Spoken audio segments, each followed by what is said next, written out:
The Dunning-Kruger Effect. Why the less we know, the more confident we become. There is a quiet irony that sits at the center of human thinking. The less a person knows about something, the more certain they often feel about it. It's not arrogance in the loud, obvious sense.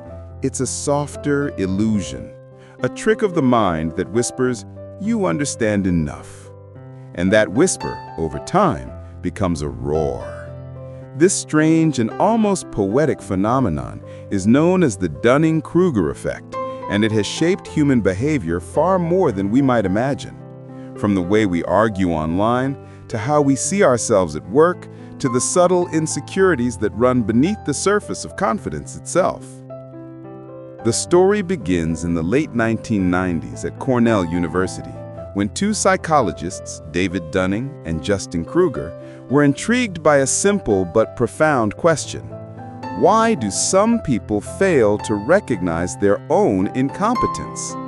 The question emerged from an almost comical case in Pittsburgh, where a man named MacArthur Wheeler robbed two banks with lemon juice smeared on his face. He believed that lemon juice, because it could be used as invisible ink, would also make his face invisible to cameras. He was, of course, arrested within hours. When the story reached Dunning, he wasn't laughing. He was curious. How could someone be so confident and so wrong at the same time? To explore that paradox, Dunning and Kruger designed a series of experiments that asked participants to evaluate their own competence in areas like logic, grammar, and humor. The results were startling. The people who performed the worst consistently rated themselves as above average. Their lack of knowledge wasn't just causing mistakes, it was blinding them to the very existence of those mistakes. The less they knew, the less they realized how much they didn't know. The Dunning-Kruger effect is not just a funny psychological curiosity, it's a mirror reflecting something universal in human nature. We are wired to protect our sense of self. Admitting ignorance feels dangerous because it threatens our identity and our place in the social world. Confidence, in contrast, feels safe. It gives us a story to tell ourselves that we are capable, intelligent, and in control. And so the mind inflates its own certainty, like a fragile balloon stretching to hold its shape. But beneath that comfort lies a deeper truth. Ignorance and confidence often dance together. When the person begins learning something new, their confidence tends to rise quickly. The early phase of discovery feels empowering. They learn a few basic principles and suddenly believe they understand the whole system. It's the same rush a new guitarist feels after learning 3 chords, or a new investor feels after making one lucky trade. But as learning continues, confidence inevitably crashes. The person starts to see complexity, the vast network of unknowns that had been invisible before. This is the valley of despair in the Dunning-Kruger curve, where awareness expands faster than ability. Eventually, with enough experience and humility, confidence returns, but this time it's quieter, grounded in reality rather than illusion. We see this everywhere in daily life. On social media, someone with a shallow understanding of a topic often speaks with more certainty than an expert who knows how complicated the issue truly is. In workplaces, employees who lack skill sometimes overestimate their abilities, while competent ones doubt themselves. This creates a painful paradox. The people who know the least can dominate conversations, while those who know the most stay silent, cautious of oversimplifying. The world, then, is sometimes led by voices that sound confident but lack depth, and those with wisdom may hesitate to speak. Yet, it's important to recognize that this is not a moral failing. It's not that overconfident people are bad or foolish, they're simply human. The same mechanism that blinds us to our ignorance also helps us survive. Without some degree of overconfidence, we would never take risks, never try new things, never believe we could succeed. The Dunning-Kruger Effect, paradoxically, gives us the courage to start. It's only when we cling to that false certainty, refusing to learn, refusing to be corrected, that it becomes dangerous. In classrooms, the effect plays out quietly but powerfully. Students who think they already understand a topic might not study as hard, while those who are aware of their confusion will often push themselves to learn more. Teachers see this constantly: the confident but unprepared student, the humble but curious one. Over time, humility wins. The act of recognizing what we don't know is not weakness, it's the beginning of wisdom. Socrates said it centuries ago: "The only true wisdom is in knowing you know nothing." Modern psychology merely found the data to prove it. One of the more fascinating dimensions of the Dunning-Kruger effect is how it interacts with culture. In societies that prize confidence, where being assertive is seen as a virtue, overestimation is rewarded. In job interviews, for example, confidence often counts more than competence. People who sound sure of themselves are more likely to be hired, promoted, and admired. Meanwhile, those who quietly doubt their abilities might fade into the background, even if their understanding runs deeper. In that way, society sometimes reinforces illusion over insight. We are drawn to certainty, even when it's hollow. But there's a quiet cost to this. When false confidence meets reality, disappointment follows.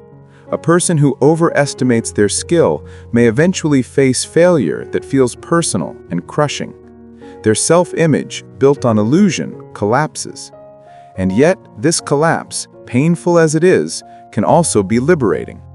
It's in those moments of humility that learning truly begins. The Dunning-Kruger effect, if seen from another angle, isn't just about ignorance. It's about the journey from illusion to awareness, from thinking we know to realizing how vast knowledge really is. Think about how this plays out in human relationships. Sometimes we judge others too quickly, assuming we understand their motives or emotions. But our interpretations are shaped by limited knowledge, the tiny fragment of their inner world that we can see.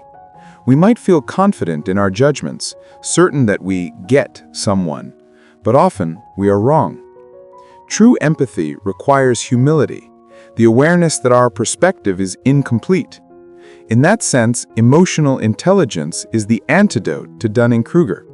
It begins with curiosity, not certainty. On a larger scale, the effect influences everything from politics to science communication. In a world overflowing with information, it's easy for people to mistake exposure for expertise. Reading one article, watching one video, or hearing one influencer can make someone feel like an expert. The internet rewards confidence. Algorithms favor strong opinions and certainty, while nuance, doubt, and complexity get buried. This creates a culture of echo chambers, where loudness replaces thought, and certainty replaces curiosity. The Dunning-Kruger effect becomes not just a psychological bias, but a social epidemic. Yet, awareness of this bias gives us a way forward. The cure is not shame or silence, it's reflection. It's the willingness to pause and ask, what if I'm wrong? What might I not know yet? Those questions are acts of courage. They open the door to learning, empathy, and growth. The mind that doubts itself can still move forward. It just moves carefully, aware of the terrain it hasn't yet seen. Interestingly, even experts are not immune. As people gain true expertise, sometimes they fall into the imposter syndrome, believing they know less than they actually do. They see so much complexity that they underestimate their competence.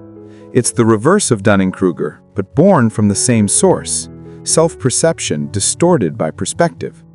The more we learn, the more we realize how much we don't know, and that realization can humble or haunt us. But humility, unlike ignorance, is fertile ground. It allows knowledge to take root. So what can we do with this understanding? We can start by practicing intellectual humility, the habit of recognizing the limits of our knowledge. We can learn to replace the phrase "I know" with "I think" or "I could be wrong."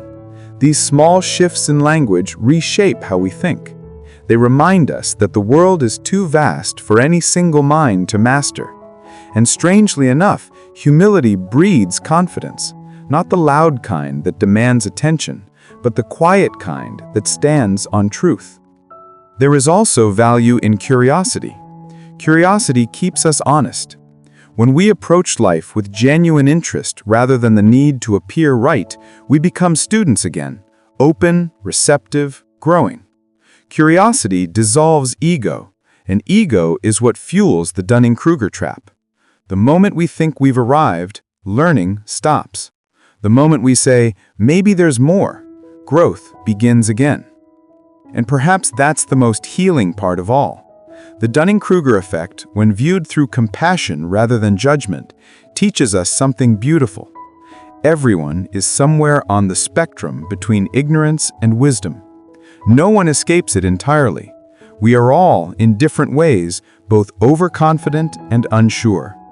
Recognizing that doesn't make us weak, it makes us human. The path toward understanding is not a straight line, but a spiral, looping through mistakes, insights, and humbling realizations. Each turn of that spiral brings us a little closer to truth. So, when we meet someone who speaks too confidently about something they don't fully grasp, perhaps we can respond not with frustration, but with empathy. They are not fools, they are simply at an earlier point in the learning curve. And when we find ourselves overly certain, maybe that's a gentle reminder to pause, breathe, and look deeper. The mind loves to feel certain, but growth begins in uncertainty. In the end, the Dunning-Kruger effect is not just a theory about intelligence or bias.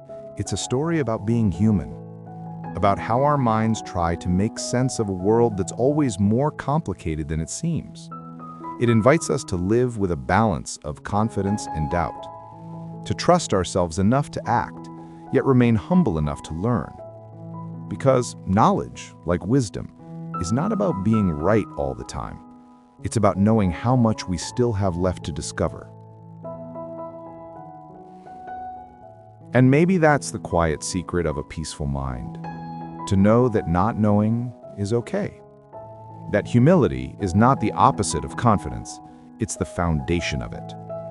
To walk through life curious, open, and aware that every certainty can be softened by learning, that is how we grow.